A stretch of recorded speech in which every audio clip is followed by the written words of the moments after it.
नवीन वर्षाचं स्वागत आणि सरत्या वर्षाला निरोप देण्यासाठी मुंबई आणि नवी मुंबईमधून नागरिक मोठ्या प्रमाणात लोणावळा, खंडाळा, सातारा, कोल्हापूर आणि महाबळेश्वर या पर्यटन स्थळाकडे रवाना झालेत। त्यामुळे महामार्गावर वाहनांच्या मोठ्या रांगा पाहायला मिळतायत। वाहतूक पूर्णपणे ठप्प नसली तरी वाहनांची संख्या वाढल्याने महामार्गावर वाहनं संथ गतीने पुढे सरकतायत। घाट विभागात काही ठिकाणी वाहतूक कोंडींची स्थिती निर्माण झाली असून ती टाळण्यासाठी ट्रॅफिक पोलिसांकडून सकाळपासूनच वाहतूक नियंत्रणाचं काम सुरू आहे।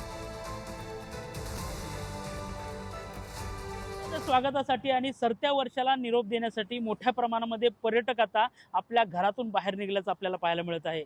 मुंबई असेल, पुणे असेल, रायगड असेल, या अनेक ठिकाणावरून सातारा असेल, लोणावळा असेल किंवा पुढील अनेक पर्यटन स्थळ असतील, या ठिकाणी जाण्यासाठी पर्यटक आता बाहेर निघाल्याचं आपल्याला दिसून येत आहे। सध्या आपण मुंबई पुणे द्रुतगती महामार्गावरती आहोत, खंडाळा घाटामध्ये आहोत आणि या ठिकाणी आपण पाहू शकतोय मोठ्या संख्येने पर्यटक घराबाहेर निघला असल्यामुळे मुंबई पुणे महामार्गावरती सध्या आता या ठिकाणी वाहतूक काहीशी संथ गतीने सुरू असल्याचं आपल्याला चित्र पाहायला मिळत आहे। मोठ्या संख्येने या ठिकाणी घाटामध्ये वाहतूक कोंडीची समस्या असेल किंवा वाहने संत झाल्याच्या समस्या आपल्याला या ठिकाणी पाहायला मिळत आहेत। मोठ्या संख्येने या ठिकाणी जे दस्तुरी पोलीस आहेत ते या ठिकाणी महामार्गावरती कुठलीही वाहतूक कोंडी होऊ नये याचा देखील प्रयत्न करत असल्याचं आपल्याला या ठिकाणी पाहायला मिळत असून लोणावळा असेल, मावळ तालुक्यातले अनेक पर्यटन स्थळे असतील, या ठिकाणी मोठ्या संख्येने पर्यटक आज रात्रीच्या सेलिब्रेशनसाठी मावळ तालुका, लोणावळा या ठिकाणी पोहोचल्याचं आपल्याला पाहायला मिळत आहे।